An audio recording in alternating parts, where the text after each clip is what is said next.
The Lord's Sermons, Sermon 16, fourth Sunday in Lent. The feeding of the 5,000, John 6, 1-15. Sometime after this, Jesus crossed to the far shore of the Sea of Galilee, that is, the Sea of Tiberias. And a great crowd of people followed him, because they saw the signs he had performed by healing the sick. Then Jesus went up on a mountainside and sat down with his disciples. The Jewish Passover festival was near. When Jesus looked up and saw a great crowd coming toward him, he said to Philip, "Where shall we buy bread for these people to eat?" He asked this only to test him, for he had already in mind what he was going to do. Philip answered him, "It would take more than a half year's wages to buy enough bread for each one of us to have a bite." Another of his disciples, Andrew, Simon Peter's brother, spoke up. "Here is a boy with 5 small barley loaves and 2 small fish. But how far will they go among so many?" Jesus said, "Have the people sit down." There was plenty of grass in that place, and they sat down. About 5,000 men were there. Jesus then took the loaves, gave thanks, and distributed to those who were seated as much as they wanted. He did the same with the fish. When they had all had enough to eat, he said to his disciples, "Gather the pieces that are left over. Let nothing be wasted." So they gathered them and filled 12 baskets with the pieces of the 5 barley loaves left over for those who had eaten. After the people saw the sign Jesus performed, they began to say, "Surely this is the prophet who is to come into the world."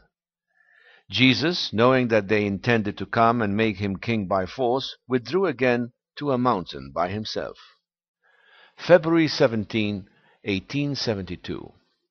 Here you have one of those deeds which created a great sensation among the Jews, even to such an extent that those who witnessed it wanted to proclaim me king, thus forcing me to evade their intentions by withdrawing alone to the solitude of a mountain.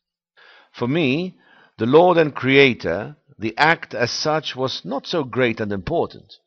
When I caused the 5 barley loaves and the 2 fishes to continuously be replaced or complemented out of the substances of the air in such a way that they easily sufficed for 5,000 people, and for the bread there still remained 12 baskets full of leftovers. For the people encamped around me, it certainly was a miracle that strikingly proved my divine descent and might. However, by the Jews it was not understood spiritually, but according to their material interests, since following this act they wanted to proclaim me king. I had to withdraw from them, for first of all, that was not the purpose of my life on earth, and besides, my time for being lifted up had not yet come. That expression, whenever I used it, was likewise never understood until the crucifixion explained it, and my ascension fulfilled the being lifted up spiritually as well. The act of distributing the barley loaves and fishes had, however, its spiritual correspondence, which actually is the essential. I told you already on another occasion that my whole earthly sojourn, especially my years of teaching and my words and deeds during that time, will be repeated at my second coming, although spiritually. Therefore, also this act is one of those now taking place in their spiritual correspondence. What once applied to the 5,000 people now applies to mankind in general. Then my sphere of action was the Jewish people, my contemporary and my more receptive part of mankind, also its land as the world chosen for my activity.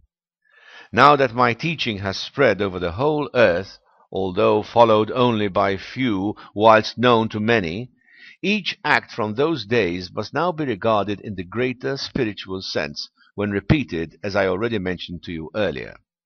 First of all, we must ask, what is the meaning of the barley loaves and the fishes? Why were there only 5 barley loaves and 2 fishes? You see, in God's actions everything has a deep spiritual meaning, and it is not as with you people who often talk much, even act, but have no idea what you are saying or doing.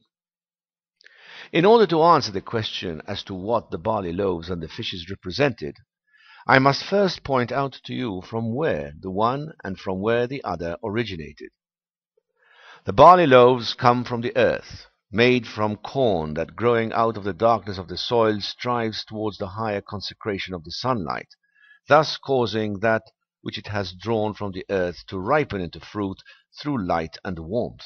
This fruit, then, containing more spiritual elements, becomes suitable in the form of bread to change these earthly substances into the spiritually higher ones of the human body. Hence, the loaves are the result of processes of both earth and heaven. The fishes are products of substances in the water, born out to become living beings. The water itself is a most supple element. It is condensed air, and as the air is condensed ether, and the ether the birthplace of all elements, the air is the producer of the material substances in the water, and the water itself again is the producer of the solid land and the plants and the animals thereon. Water was and is the great mother out of which your earth globe developed. And you can see still today, when you chemically analyze the bodies of living beings, including your own, that water is the carrier, provider, and preserver of your body.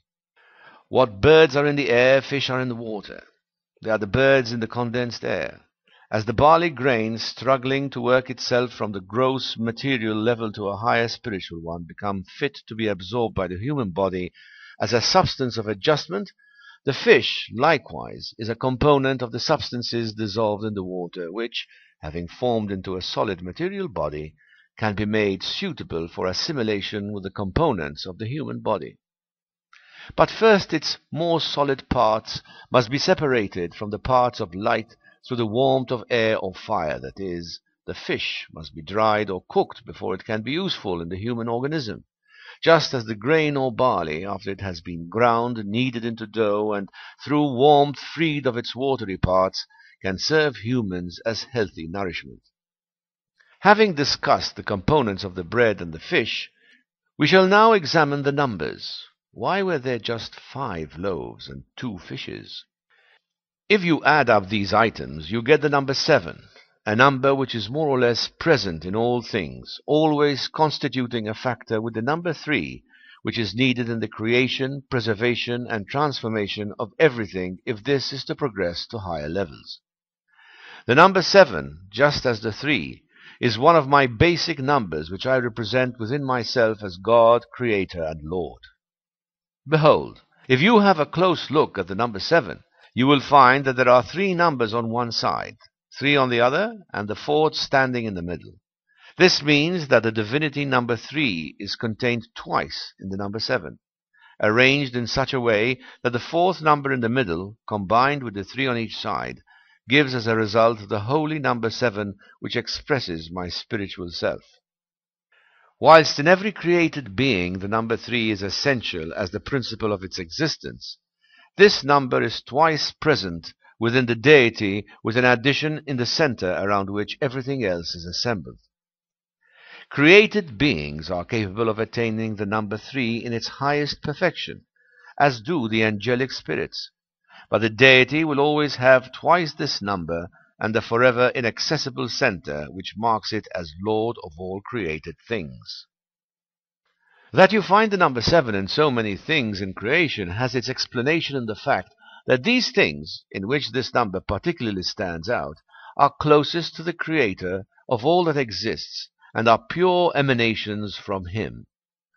Thus you discover, for instance, the number 7 in the colors and sounds, because the light rays in their refraction include materially the 7 attributes of the Creator, and the 7 notes include the 7 great harmonic laws of spiritual life. If you now want to see this number 7 of the loaves and fishes expressed in words, this would read: Love God above all, and thy neighbor as thyself. The first 4 words signify the barley loaves, which spiritually nourish man and are meant to mature him for a higher spiritual existence. The first 3 words expressing the degree of love for God, whilst the other 3 the measure of love for one's fellow man. The word all and the conjunction and, however, signify the center of divine love, that is, love for God shall be above all else. But this can only be effected in conjunction with the three following words, thy neighbor as thyself. For you cannot love me as God without love for your neighbor.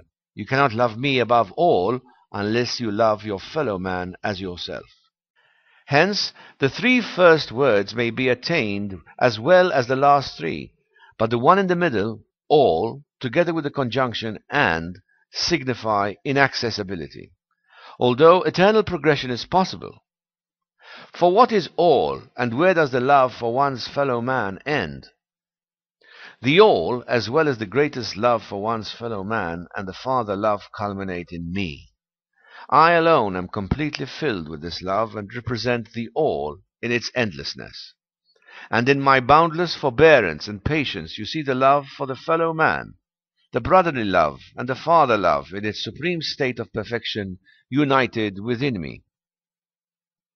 As I told you before that the barley grain out of the dark earth pushing towards the light brings its fruit to maturity, so it is also with the love of God, which shall lift and guide material man out of his dark passions towards the higher moral light.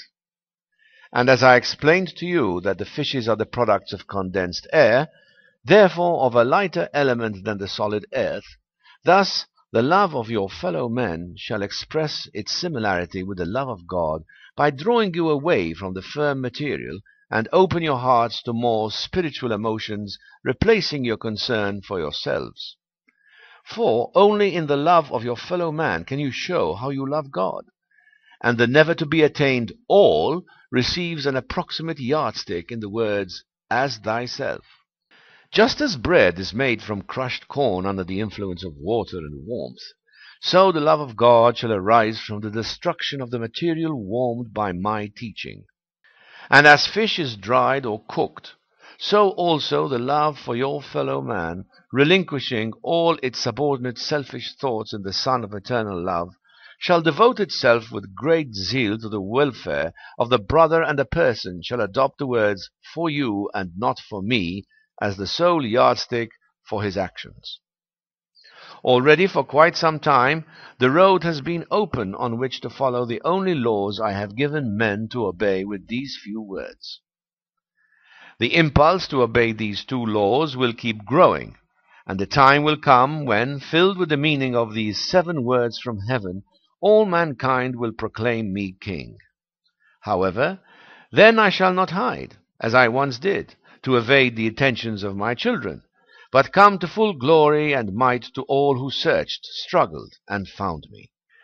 Yet they will not find a king, but a shepherd who will guide his sheep to the pastures of light, where every material striving has ceased, and in everlasting spiritual progression the forever growing love of God and the fellow man will bring about a never-ending succession of delights and beatitudes. This will prove to you that what I once did with 5 barley loaves and 2 fishes, I have now accomplished with 7 words of the greatest spiritual significance, namely, that what was once the material feeding of my listeners and followers is now the satisfying of my spiritualized children. Thus always, even in the smallest word from my earthly life, another stone is laid for the future great spiritual edifice, wherein all things will find their final conclusion, which in the center, between the triads of myself and my spiritual and material creation representing the all, out of which everything has gone forth, and to which it again will and must return. Amen. To learn more, send a blank email to sermons@hisnewword.org. May God richly bless you.